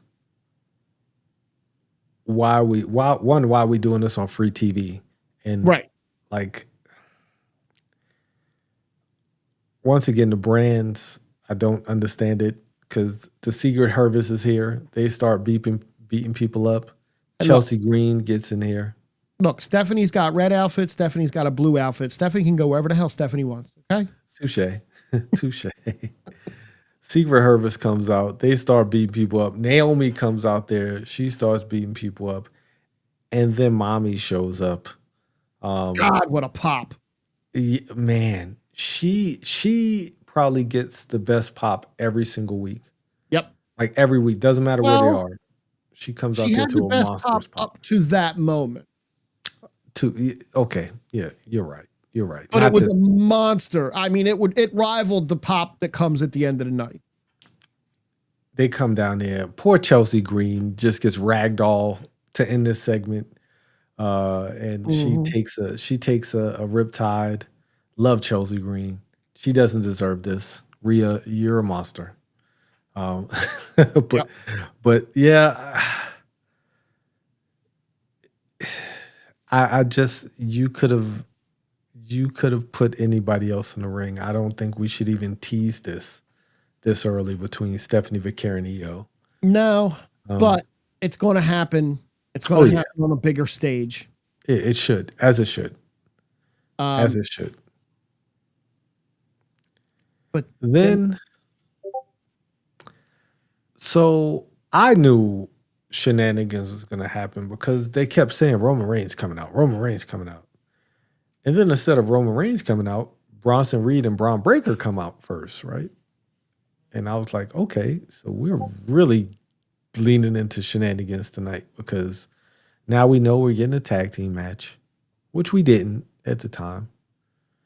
And then Roman comes out to the biggest pop that I think I've ever heard on a Monday Night Raw. Like that pop that he came out to was insane. It was insane. One thing I don't like about this right now is, and I understand why they're doing it, but I do not need Bronson Reed carrying the briefcase. I understand why. Yeah. Just let you know it's there. Yeah. He's got to let him know it's there and that it's coming. But I don't need it.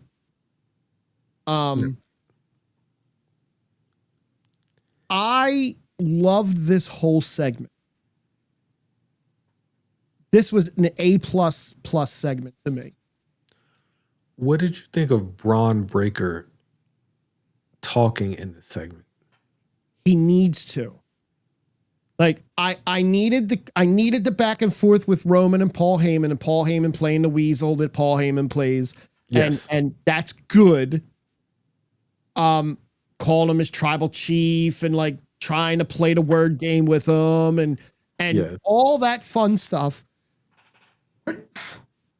All that fun stuff.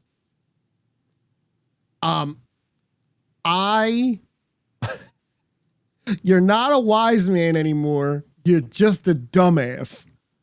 Man, poor Paul, because he's about to get that everywhere he goes from now until probably the end of his career.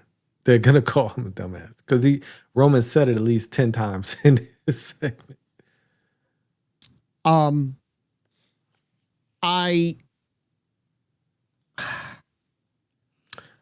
Kenny, he is the big dog now. He's not though. He wants to be, and he will be.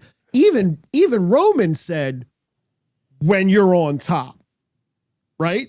Give him a little rub." But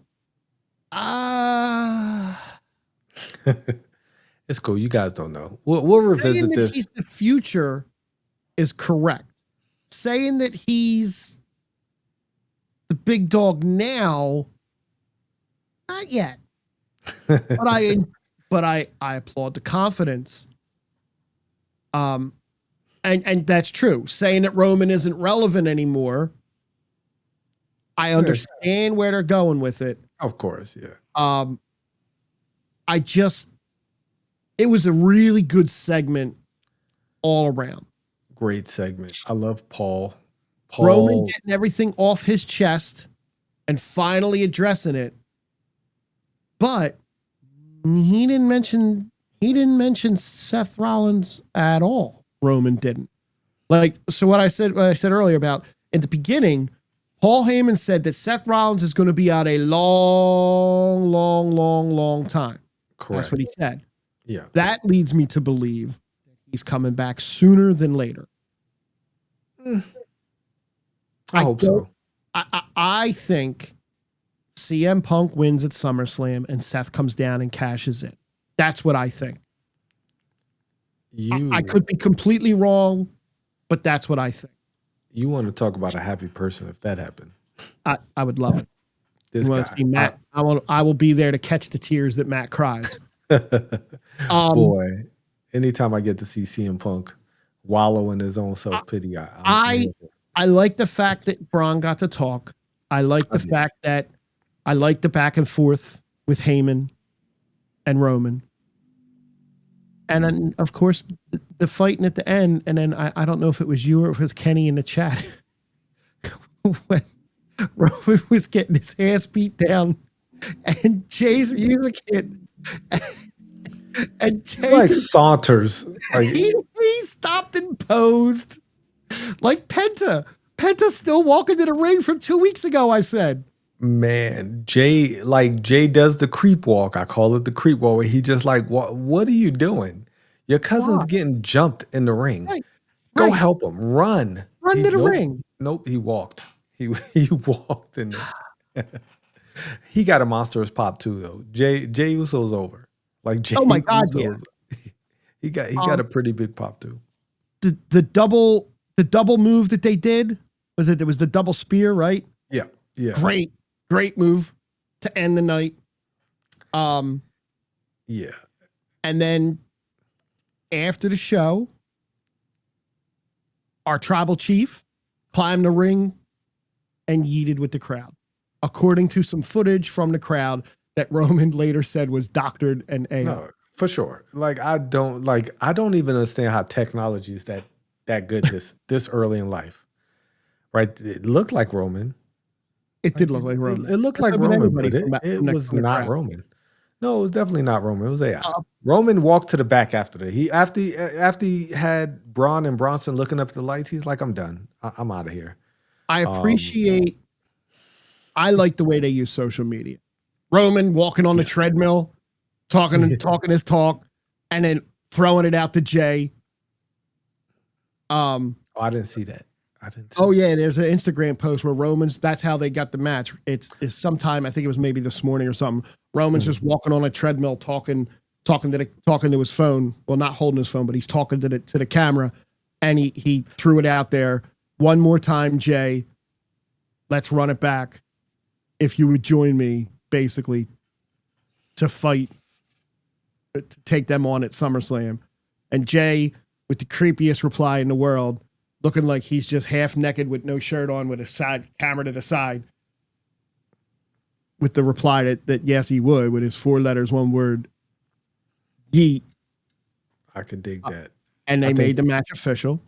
So you got Roman and Jay versus Braun and Braun, as Roman called them, the Braun brothers.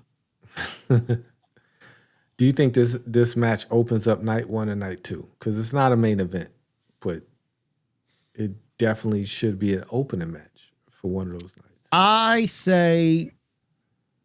say this is a night 2 open.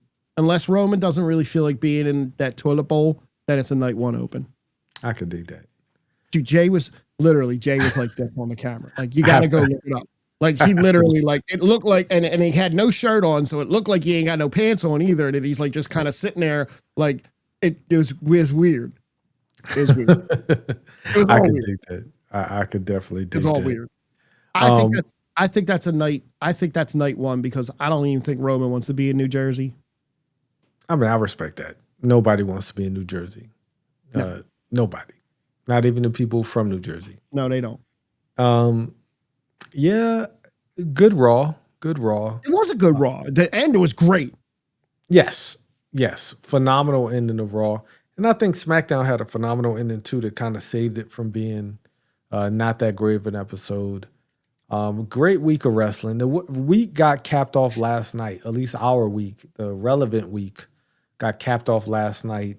Trick Williams, because we're not all rich like Kenny. We don't all get to see the stuff that happens during the commercial breaks. And Kenny just keeps posting in the group chat. And thank you for that, because I get to see it. No, I think he's trolling us. He's like, you guys are poor and you can't see the stuff that I see. And he's like, oh, Trick Williams roasted The Undertaker. And I was like, I don't know what you're talking about because I'm not rich like you. And he posted the video and Trick Williams roasted The Undertaker, saying he got old knees. You know, he's old, washed up. And now I'm the Trick and A champion. And on Tuesday, The Undertaker said, I'll be at NXT to confront you about this. And did he ever? He confronted him in the ring. And I watched it. Yep. Did you see as The Undertaker was coming down, did you see Trick Williams' face? Did you see him shaking in the ring? Like he was like, one, it's a oh my God moment. The Undertaker's music hit, even though it was American Badass.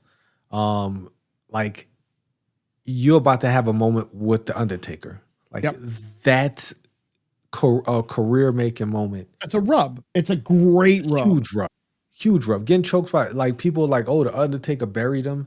No, he did not. The Undertaker rub. Like, you took a choke slam from The Undertaker in the middle of the ring. You had an Undertaker on NXT. That's rub. Huge. Yes. If you think he buried him, then I don't think you understand the business. And you don't understand The Undertaker, because The Undertaker's not coming out for just anybody. Like, he don't come out for anybody and everybody. He comes out for the people he respects, the people he thinks that is going to be the future of the business. And anytime you've got, like, there are a lot of people who've gotten an Undertaker rub, and all of those people went on to have magnificent careers. And you don't, like, take it a step back behind the scenes a little bit. You don't get to call him out like that if he doesn't want that to happen. That's not just I mean, I know it looks random and it's fun. Yeah, of course. But you're not getting to do that unless he thinks you're worthy of doing that. Correct. And he has to think so highly of him to come out, because Undertaker's done in the ring. He's not wrestling. And you know, a little bit is promo for LFG. I get it. Sure. But at the same time, I mean, LFG, this is his second season and he hasn't done this for anybody else. So definitely a rub. Definitely a rub for Trick Williams. Yep. And I'm happy for him. He's a TNA champion. And JC Jane is now the TNA Knockouts champion too. She's a double champion, which is extremely weird. The internet hates it. The internet completely hates everything that they're doing with the TNA titles, but I love it. Like they're giving them to all the WWE people. Eric Bischoff said the other day that TNA is one step away from leapfrogging AEW. All they need is broadcasting. That's all they need right now. And if there's one thing I'll listen to Eric Bischoff on, it's something like that. Because he knows that world. He knows the TV world and the behind the scenes world and all that stuff. That's a good thing. I don't know if they're really that. I don't know if they would leapfrog AEW right now. I don't think so. AEW is going to get some views. Happy Gilmore 2 comes out tomorrow on Friday on Netflix. MJF has a nice big chunk of a part in that. He does. That's going to help them. But Becky Lynch is also in it. Yeah. But I don't know if they're going to leapfrog AEW. And I don't know what the deal is with giving the WWE people their belts yet. Yeah. it's a little awkward, but at the same time, I think that I think that Mike Santana, I do think he's gonna win it at Bound for Glory. Bound for Glory once again is their WrestleMania, Mhm. and they're starting to build it up because Bound for Glory is not till October, so they That's have a good. They got lot a of nice time. runway. Yep. They got a lot of time to build up the storylines, and get everything right to make sure um, that TNA gets their titles back and they get it back in a big way, right? Like they're going to have a lot of runway. You're going to see a lot of the TNA guys on NXT and just being on NXT. Think about what that did for Joe Hendry. Think about That's what that true. did for Jordan Grace, Well, right? that's the more I let it, the more I talk about it, and even what Kenny said. What's the story to get me to tune in to TNA? What Becky Lynch is doing for the NXT, or what she did for the NXT Championship, what she's doing for the Intercontinental Championship, Mhm. she's elevating it. She's a big star. Having a big WWE, or not big, but having someone from WWE like a Trick Williams, like a JC Jane, having your belts, and then you winning them belts back from WWE Yep. takes those belts up another notch. And it makes Correct. that belt that much more important. Hey, yeah, this is the TNA belt, and someone from WWE won it, but I stepped up and I won that from him Exactly. or her. I beat the big dog. Like Right. they think they're the big dogs, Yep. and I beat those guys. Yep. The Um, it, Undertaker just choke slammed you in the middle of the ring, and I just beat you for the belt that you had. mhm. There you go. Yeah. I definitely I don't find that much issue with it. And neither does the president of TNA because they're getting butts and seats. They had the Yep. biggest gate they've ever had. And they're thriving. Not I won't say necessarily because of WWE, but they're playing a huge part in it, right? They're thriving right now. Yep. I don't think they're on the level of AEW. Like I think Eric Bischoff's just saying that because he hates Tony Khan. It's probably. It's probable. but at the same time, TNA was bankrupt, right? They were bankrupt, and now they're not bankrupt. So it's definitely kudos to them for that. Um, I did want to talk about SummerSlam, but we've kind of ran Yeah, we extremely ran. long. Yeah, we did. So we got next week to talk about all of the matches for SummerSlam, and I'm happy to be a wrestling fan right now. Even So, though WWE keeps stacking on events on top of each other, we're still getting some really good wrestling. We're getting good programs. Raw we and are. SmackDown are solid. Yep. And I'm happy you guys showed up to the Island of Relevancy. Kenny, thank you so much for showing up. Sean was here. Sean Browning, the Ace Avenue, always showing up. He sent a few people for a raid. Erica was in here. I did see her name pop up. Thank y'all so much for coming to the Island of Relevancy. Thank you once again to my more handsome host, Frank. Thank you you're so too much kind. for doing this, man. Even though You're you're too from kind. Philly, I still love you, man, Go as a Birds. brother. Oh God. All right. That was the last episode that we're gonna. All right. Thank y'all so much. We'll catch y'all next week once again. Same bat time, same bat channel. Frank's not playing 500 hockey games now, so we are going to be a little more consistent with the Wednesdays until he goes to the Stanley Cup Finals. Or Kenny, you know what? I'm gonna have to block him from coming in here from now Go on. Birds. Well, we'll see you guys next week. Thank you so much for joining. And on that note, we are.